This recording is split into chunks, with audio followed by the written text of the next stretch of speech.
दोस्तों, इस दुनिया में किसी भी काम को दो तरीके से किया जा सकता है। एक होता है डीप वर्क और एक होता है शेलो वर्क। शेलो वर्क यानी किसी भी काम को ऊपरी ऊपरी लेवल पर करते जाना, कभी भी डीपली उसको नहीं करना। और डीप वर्क होता है उस काम में पूरी तरीके से घुस जाना, किसी चीज का कोई पता ना हो, डूब गए हो उस काम में पूरी तरीके से। यानी कि उस काम को हम अपनी ओर से जितना परफेक्ट कर सकते थे उतना हमने किया, उसके बारे में हम जितना जान सकते थे उतना हमने जाना। और मजे की बात यह है कि इस दुनिया के जितने भी वर्ल्ड क्लास जीनियस हुए हैं, वर्ल्ड क्लास आर्टिस्ट हुए हैं, ये सभी लोग जब भी काम करने बैठते हैं तो डूब जाते हैं उस काम में पूरी तरीके से। किसी चीज़ का कोई पता नहीं, उस काम को इतनी बारीकी से करते हैं और जब काम करने के बाद जो आउटपुट निकलता है दुनिया उसका लोहा मानती है। इस दुनिया में आधे से ज़्यादा लोग शेलो वर्क कर रहे हैं, सिर्फ काम को ख़त्म करने के लिए काम करते हैं। और ये लोग काम को ऐसे करते हैं कि फिर काम ही इनके नाम से जाना जाता है। दोस्तों, कैल न्यूपोर्ट एक बहुत ही अच्छे राइटर है और इन्होंने अपनी बुक डीप वर्क में कई सारी अमेजिंग बातें बताई है जो कि इस डिस्ट्रैक्शन भरे वर्ल्ड में भी आपके फोकस को बहुत स्ट्रॉन्ग कर सकती है। और ये बताते हैं कि कैसे डीप वर्क आपकी लाइफ चेंज कर सकता है। एंड यकीन मानिए, इनमें से कई सारी चीज़ें मैंने खुद ट्राई की हैं और उसके रिजल्ट अनबिलीवेबल हैं। सबसे पहला पॉइंट, प्रैक्टिस लो स्टिमुलेशन। अगर हिंदी में कहूँ तो कम उत्तेजना का अभ्यास करें, और अगर आसान भाषा में कहूँ तो बोर होना सीखें। हमारा जो ब्रेन है वो ओवर स्टिमुलेटेड है। ओवर स्टिमुलेटेड यानी कि आजकल हमारे ब्रेन को बहुत जल्दी और बहुत ज़्यादा मज़ा मिलने लग गया है। पहले ऐसा कुछ भी नहीं था जिससे कि हमारे माइंड को तुरंत ही मज़ा मिलने लग जाए, लेकिन अब कोई भी सोशल मीडिया ओपन करो तुरंत ही मज़ा मिल जाता है। अगर हम कहीं पर बैठे हैं और एक मिनट के लिए भी बोर हो रहे हैं तो हम बिना किसी वजह के अपने फ़ोन को ओपन कर लेंगे और उसमें मज़े को ढूंढने लग जाएंगे। और ऐसा बार बार करके हमारे ब्रेन को आदत हो चुकी है मज़े की। अब अगर हम काम करने बैठते हैं, डीप वर्क करने की कोशिश करते हैं, मुश्किल काम करने की कोशिश करते हैं, तो कुछ ही देर बाद हमारे माइंड को फिर से मज़ा चाहिए होता है, क्योंकि उसे मज़े की आदत है। और उसको बोरियत बिल्कुल भी पसंद नहीं है, क्योंकि बोरियत की हमने आदत ही नहीं डाली। और इसी वजह से मज़े को पाने के लिए आपका माइंड आपसे कहेगा कि भाई कुछ न कुछ काम ऐसा कर जिससे कि तेरे माइंड को मज़ा मिले, क्योंकि मज़े की आदत हो चुकी है। और फिर हम काम के बीच में कुछ न कुछ करने लग जाएंगे जिससे कि हमारा माइंड डिस्ट्रैक्ट हो और हमारे माइंड को मज़ा मिले। लेकिन अगर आपने प्रैक्टिस कर ली लो स्टिमुलेशन की, यानी कि अपने माइंड को कम मज़ा दे करके आदत लगा ली बोर होने की, तो टाइम के साथ में आपका जो ब्रेन है वो लो स्टिमुलेट हो जाएगा। कैल न्यूपोर्ट अपनी बुक डीप वर्क में बताते हैं कि आप किसी भी चीज़ पर तभी फोकस कर सकते हो जब आपका ब्रेन लो स्टिमुलेट हो। कैल न्यूपोर्ट अपने फोकस को बढ़ाने के लिए कई बार ऐसे काम करते हैं जिससे कि वो बोर हो, जैसे कि 1 घंटे के लिए आईट्यून्स के टर्म्स एंड कंडीशन को पढ़ना, 250 ग्राम चावल में चावल के कितने दाने होते हैं ये देखना, और भी कई सारे ऐसे काम है जहाँ पर हमें बहुत ज़्यादा बोरियत होती है, हमारे माइंड पर बहुत ज़्यादा टॉर्चर होता है। और ये खुद को उन चीज़ों से दूर कर लेते हैं जो कि इन्हें इंस्टेंट ग्रेटिफिकेशन देती हो, जैसे कि इंस्टाग्राम रील और यूट्यूब शॉर्ट्स है। और इसके बजाय ये वो काम करते हैं जो कि लो स्टिमुलेटिंग हो, जैसे कि बुक पढ़ना। अब सवाल यहाँ पर यह आता है कि अपने ब्रेन को लो स्टिमुलेट करने के लिए आप क्या कर सकते हो। बिल्कुल सिंपल है, ऐसे काम करना जो कि आपको बोर करते हो, और ऐसे काम करना जहाँ पर आपके माइंड पर टॉर्चर होता हो। और इसी के साथ दिन में 1 घंटा आपको कुछ भी नहीं करना है, एक जगह पर बैठ जाना है, ना उठना है, ना हिलना डुलना है, ना फोन, ना स्टडी, कुछ भी नहीं, यानी कि कुछ भी नहीं।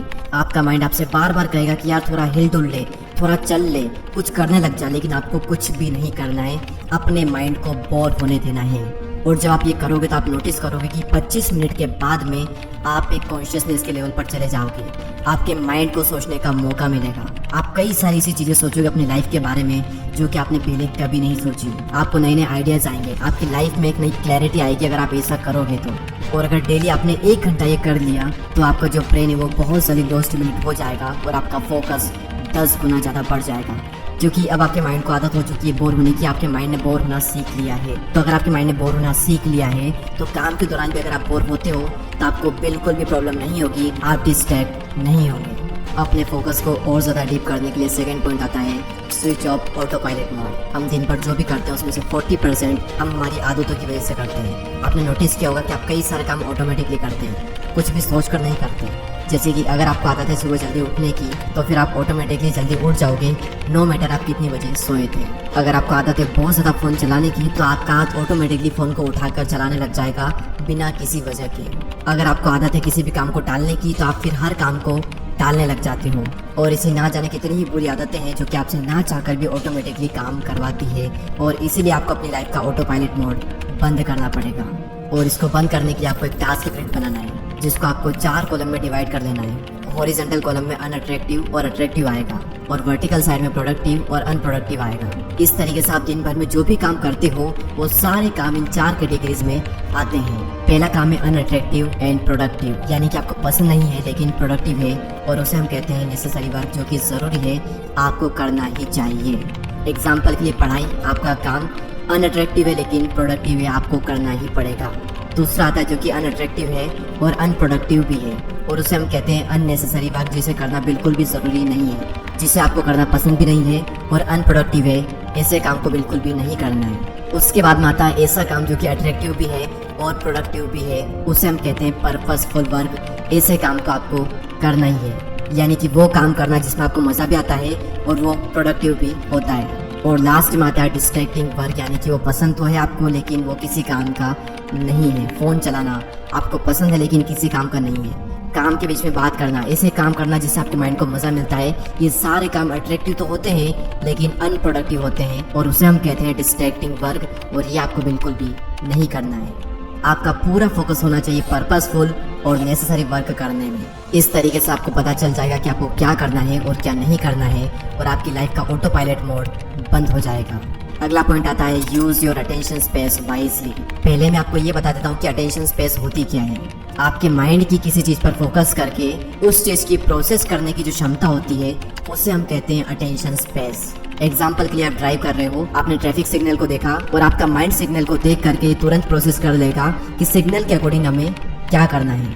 आप एक बार इस बड़े सर्कल को देखिए, ये है आपका अटेंशन स्पेस जो कि लिमिटेड है, यानी कि इतना आपका अटेंशन स्पेस है, और ये जो छोटे छोटे सर्कल आपको इसके अंदर दिख रहे हैं, ये हैं आपके टास्क, आप क्या काम कर रहे हो। अगर आप अपना फोकस एक से ज़्यादा टास्क पर लगाते हो तो आप देखोगे कि ये जो छोटे छोटे सर्कल है ये बहुत ही कम अटेंशन यूज़ कर पा रहे हैं, यानी कि किसी भी एक टास्क पर आपका जो अटेंशन है वो बहुत ही कम है।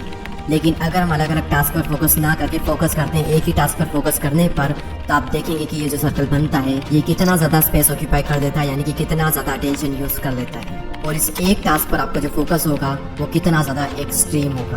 अब हम बात करते हैं हाइपर फोकस को प्रैक्टिस कैसे करें, how to practice hyper focus. Hyper focus आपका प्रोडक्टिव मोड होता है, और हाइपर फोकस की 4 स्टेजेस होती है। सबसे पहले आपको एक मीनिंगफुल काम को चूज करना है जिसमें आपको अपनी पूरी अटेंशन देनी है। आप अपने गोल को अचीव कर पाओगे या नहीं कर पाओगे, वो इस बात पे डिपेंड करता है कि आपका जो गोल है वो कितना ज़्यादा क्लियर है। तो सबसे पहले आपको ये देखना है कि मुझे कौन सा काम दिन में करना है, उसको फिक्स कर दें। उसके बाद में बाहरी और अंदरूनी डिस्ट्रैक्शन को ख़त्म कर दें। ऐसी जगह पर बैठे जहाँ पर कोई शोर ना हो, आपको कोई डिस्टर्ब ना करें। अपने फ़ोन को फ्लाइट मोड पर रख दें ताकि कोई कॉल ना आए, कोई भी नोटिफिकेशन ना आए। उसके बाद में फिर काम करना स्टार्ट करें। तीसरी स्टेज जब आप काम करने लग जाओ तो अपना पूरा फोकस अपने काम पर डाल दो, और चौथी स्टेज जब भी आपका फोकस इधर उधर भागे उसको फिर से वहीं पर ले आओ, क्योंकि फोकस करने के बाद में आपका जो फोकस है वो टकमगाएगा ही टकमगाएगा, उसको फिर से वहीं पर ले आओ। और भगवत गीता में भी यही बताया गया है कि आपका जो मन है वो बहुत ही चंचल है। आप मन को किसी एक काम पर लगा दो, वो वहाँ से भागेगा। उसको फिर पकड़ करके लाओ और काम में लगा दो, वो वहाँ से फिर भागेगा। उसको फिर पकड़ करके लाओ, वो फिर भागेगा, और ऐसा बार बार करने से मन भी कंट्रोल में आ सकता है। अब हम बात करते हैं स्कैटर फोकस की। जिस तरीके से हाइपर फोकस प्रोडक्टिव मोड होता है, उसी तरह स्कैटर फोकस क्रिएटिविटी मोड होता है। कैल न्यूपोर्ट बताते हैं कि आपको दिन में थोड़ी देर के लिए माइंडलेस एक्टिविटी करनी है जिसमें कि आपके माइंड को सोचना ना पड़े। आइजैक न्यूटन को भी ग्रेविटी का आइडिया तभी आया था जब वो एप्पल ट्री के नीचे फ्री बैठे थे। आपने भी देखा होगा कि आपको ज़्यादातर आइडियाज तभी आते हैं जब आप नहा रहे होते हो, वॉक पर जा रहे होते हो, या फिर फ्री बैठे होते हो। और इस फोकस को कहा जाता है स्कैटर फोकस, क्योंकि जब आप कुछ भी नहीं कर रहे होते हो उस वक्त आपका जो ब्रेन है पास्ट में सीखी गई चीज़ों के डॉट्स को कनेक्ट करता है। और ज़्यादातर प्रॉब्लम के सॉल्यूशन भी आपको तभी मिलते हैं जब आप कुछ भी नहीं कर रहे होते हो। और आप मेरे इस पॉइंट को कनेक्ट करोगे लो स्टिमुलेशन से, क्योंकि उसमें भी हमने यही बात की है कि आपको कुछ भी नहीं करना है, आपको बोर होना है। अब हम एक बार शॉर्ट में इस वीडियो की समरी देख लेते हैं कि हमने क्या क्या बात की है। सबसे पहले हमने बात की कि दुनिया के जो वर्ल्ड क्लास आर्टिस्ट होते हैं, जो जीनियस होते हैं, वो हाइपर फोकस के साथ में काम करते हैं। और डीप वर्क बुक में कई सारी ऐसी चीज़ें बताई गई है जिससे कि हम भी हाइपर फोकस को अचीव कर सकते हैं। उसके लिए सबसे पहला पॉइंट था लो स्टिमुलेशन, अपने माइंड को बोर करने की आदत डालना। उसके बाद में आता है switch off auto pilot mode, और इस ऑटो पायलट मोड को बंद करने के लिए आपको बनाना है टास्क ग्रिड, और आपको नेसेसरी और पर्पसफुल वर्क को करना है। इसके अलावा आपको कुछ भी नहीं करना है, चाहे आपको पसंद हो या ना हो। उसके बाद में मैंने आपको बताया था कि हाइपर फोकस की 4 स्टेजेस होती है। पहले आपको ये चूज करना है कि आपको किस काम पर फोकस करना है। उसके बाद में सारे डिस्ट्रैक्शन को हटा दो, फिर अपना पूरा फोकस एक काम पर लगा दो, और 4th स्टेज आपका फोकस इधर उधर भागेगा, उसको फिर से वहीं पर ले आओ। बार बार ऐसा करने पर आपका जो मन है वो कंट्रोल में आ जाएगा। और लास्ट में अपनी क्रिएटिविटी को बढ़ाने के लिए, नए नए आइडियाज को लाने के लिए हमने बात की थी स्केटर फोकस के बारे में।